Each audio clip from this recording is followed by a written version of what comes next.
Hey folks, Real Honesty with John Ritlin. I'm John Ritlin, and NXT Takeover War Games is done. It is through, and it was a good, not a great show. I'm just saying that. It had a couple really good matches. The main event had its moments, but I'm just going to go match by match here. This is probably going to be a pretty quick review because, again, not the best takeover ever, but it certainly delivered as far as a couple matches I was looking forward to. Charlie, good God, she looked amazing on the pre-show. I don't know why Booker was there. Booker has lost his damn mind. The Peyton and Billy promo during the pre-show was nice. It was a good way to draw heat for both of them. Billy doing the stereotypical interview for her partner and asking her the questions, and Peyton being the great heel. Good stuff built to the match. And it opened with Cassius Ohno versus Lars Sullivan. Worst match of the night, but not bad. I mean, this really probably should have been swapped for Johnny Gargano and Pete Dunne, which was taped for NXT TV next week. I think they actually would have benefited from having Cassius and Lars here. Now, Lars showed some impressive moves. Cassius was able to drop Lars a couple times, but Lars basically devoured Cassius Ohno. That's not to say it was a bad match. I think this is Cassius's role. He will get some wins on TV, put people over on a few takeovers, and then probably go to being a trainer. Because I don't really think that there's much of a future for him besides in NXT. I don't see him going to the main roster and being anything other than a jobber. So I think he would be better off having a year or two in NXT.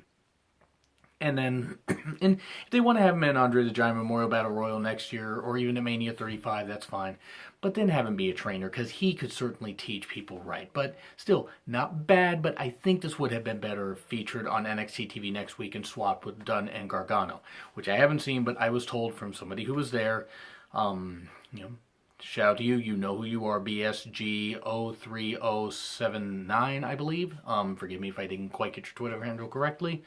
But really cool guy. He was there live. Seemed to enjoy the show. One thing I do want to say, and from pics I've seen, it wasn't quite sold out, but Houston, you were red hot. You were red hot through this whole show. You made the show worth watching. Bravo to you. Your energy was infectious, incredible. It, permeated through the screen. Great job. Even during this stuff. And Ono certainly, got something good out of Lars. Now, I'm not saying that Lars is going to be a long-term monster.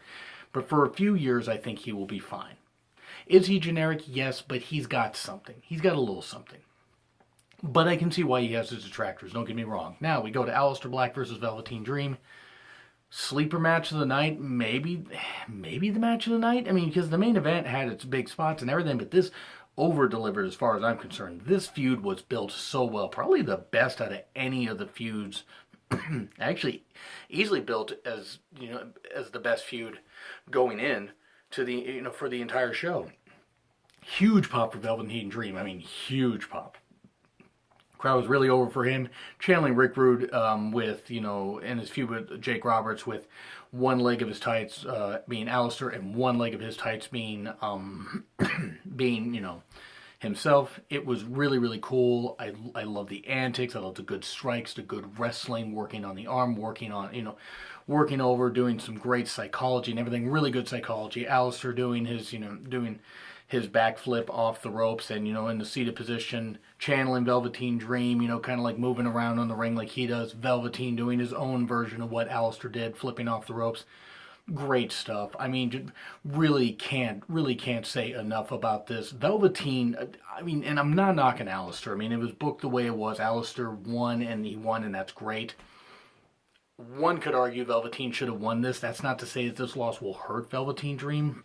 It was certainly a good match. I would actually call this a great match. I would say top 5 in takeover matches of the year.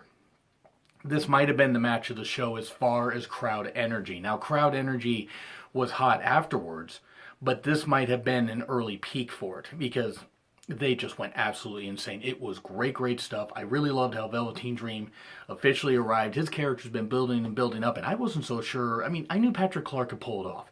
I wasn't so sure they'd give it a chance, and I think Patrick Clark and Goldust, send Goldust to NXT and have maybe a takeover match at Takeover, it would be, let's see, Takeover Philly. Have something like that happen. Now, Great series of near falls, a couple little awkward spots, but you're going to have that in a match, and especially since Patrick Clark's, 22, 23? He's got many years to grow. Alistair, of course, with the big experience edge. Still, great stuff. No faults, no big faults really in this match. Perfectly paced, perfectly well done. Alistair gets the win. And Velveteen Dream got his wish, and Alistair even said his name is like Relish this, Velveteen or something like that. Relish this Velveteen Dream. Good stuff there. Really enjoyed it. So Velveteen got Alistair to say his name. Alistair got the win. Win-win situation. Velveteen Dream will no doubt be a champion NXT. I could see, and shout out to @Jeremy8911, I could see a oddball tag team of Alistair Black and Velveteen Dream being tag team champions versus, like, say, O'Reilly and Fish. Something like that. I mean, would that interest you? I'd be for that. That'd be fun stuff. That was an energetic, fun match. That is what takeovers are all about. That's what takeovers do differently than the WWE main roster pay-per-views. Yes, NXT is the third brand of WWE. It's still a WWE brand, but this was so well produced. And now we get to the women's match.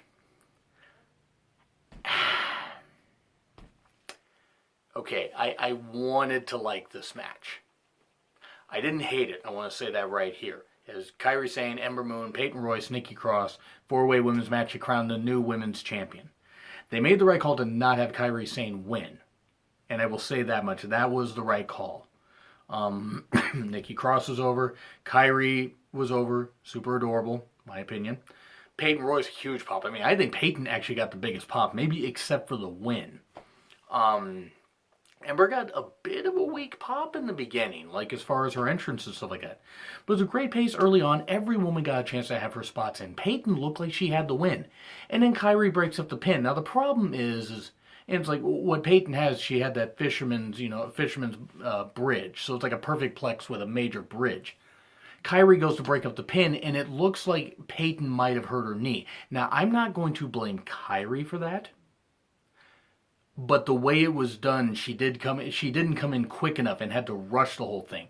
So it was a little awkward. That wasn't the only awkward spot of the match, though. There was a great powerbomb by Ember on Nikki earlier. Peyton had a good showing. Nikki had a good showing. Kairi had some good spots. I mean, there was no doubt that, to me, I knew Kairi Sane wasn't going to win. Hopefully Peyton isn't injured, and hopefully she was just selling.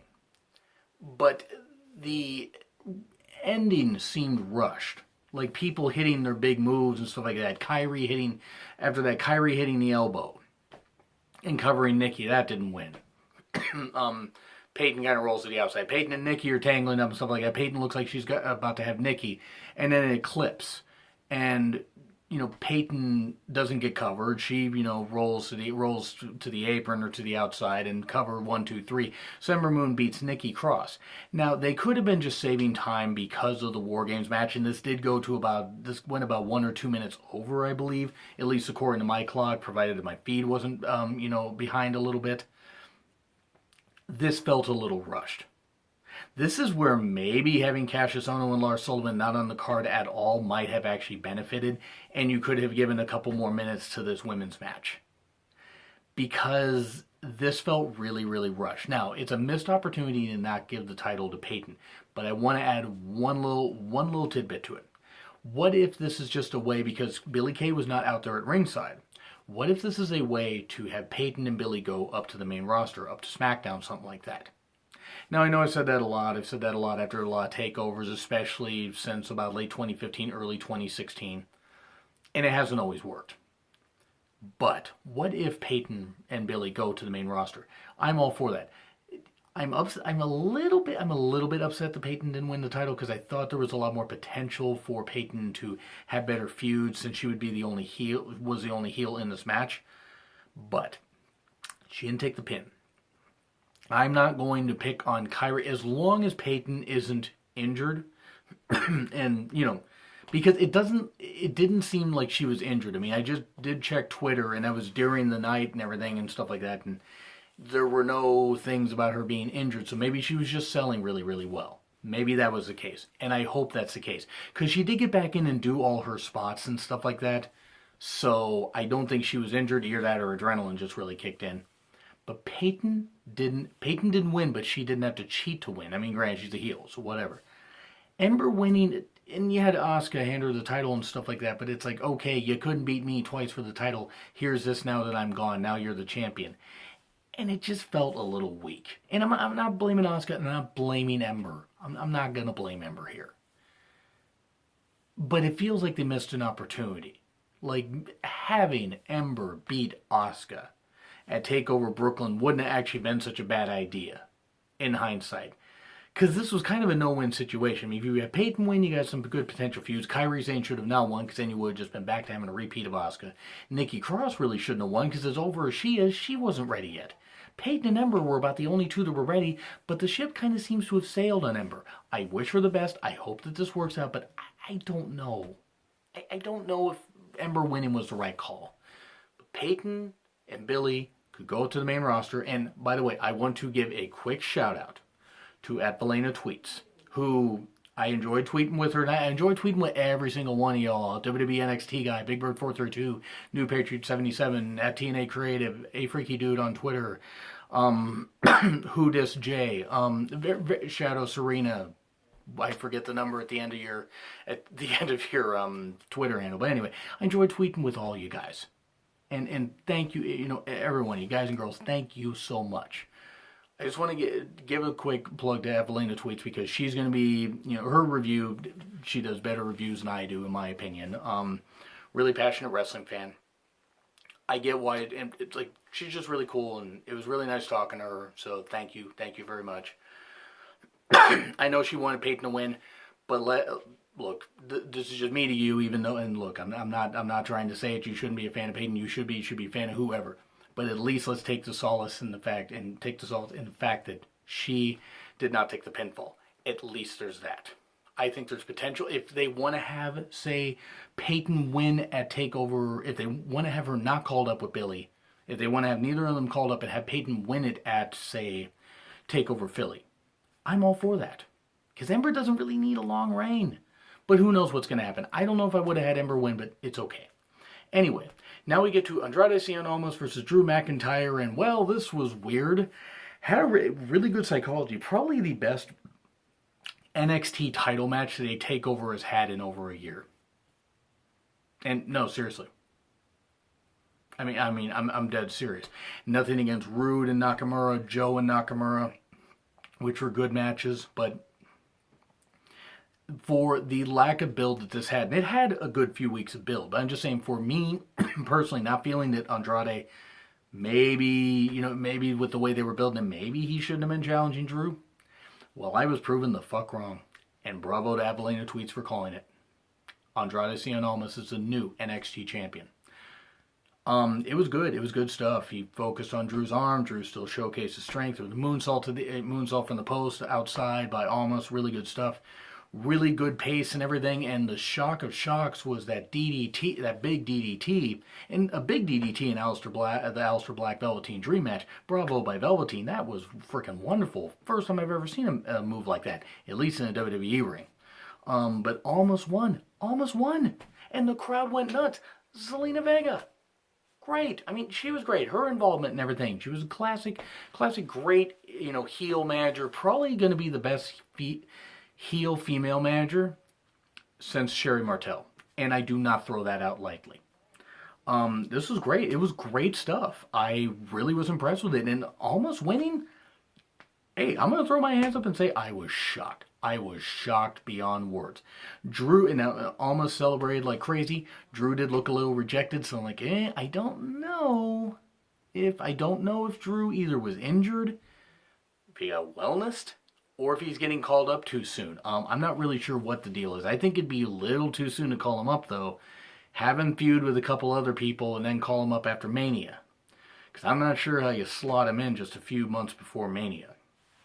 But I hope he's not injured. The same with Peyton. I hope no one is injured, seriously, from this. I mean, minor injuries are going to happen, but I hope no one is seriously injured where they'll miss any ring time. Hopefully McIntyre is okay. Almas, big congratulations. Hey, the guy certainly earned it. Bravo to him. Bravo to him. He won this. Great stuff. Great stuff. Well worked match. I still say Aleister Black versus Velveteen Dream is better, just slightly. But Andrade Cien almost winning the NXT title, certainly shocking. And now we move on to War Games, where there's no roof. And the interval times were weird. And I mean, I know they did it as a way to like cut down on time because, you know, a lot of War Games matches tended to go pretty long. This one went like what? I'd say 30 minutes. 35 minutes, close to it. At least it seemed to. I mean, it was a long match.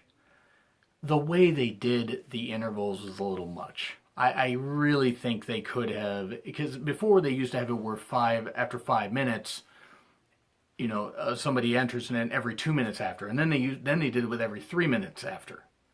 I would have done it with every 2 minutes. But anyway, these were the rules. So Sandy, Undisputed Era, AOP, and Roderick Strong. 3 team members start out. After 5 minutes, the rest of one team joins the match. 3-minute intervals after that, a respective team will join. So basically, it's like 3 minutes, so 6 minutes. And then pinfall or submission wins once all members are in the match. And if you leave the cage, you forfeit the match for your team. Cole, Roderick, and Young start off the match. Great effort by everybody involved. First off, great pace cut by everybody. It was a spot fest, so it was a real spot fest. And being able to win by pinfall was a little cheap, I thought.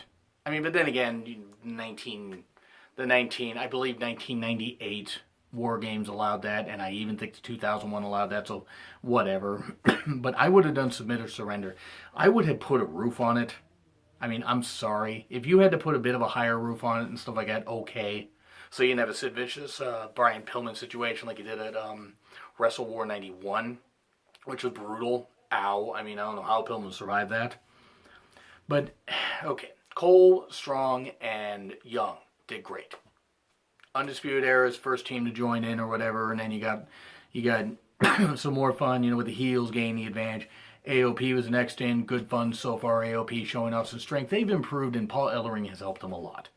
And then you had Sandy in, Killian Dane's throwing weapons and stuff like that. You know, apparently he's just throwing hands. He's like, it's a handoff. Garbage cans, tables in the ring, kendo sticks. Dane dives on everyone. Dane does a coast to coast. Whew. That was crazy. Alexander Wolf, I hope, is okay. Because he bled heavy in this match. Now, Bill Alfonso, 1997 levels against Beulah, but he bled heavy.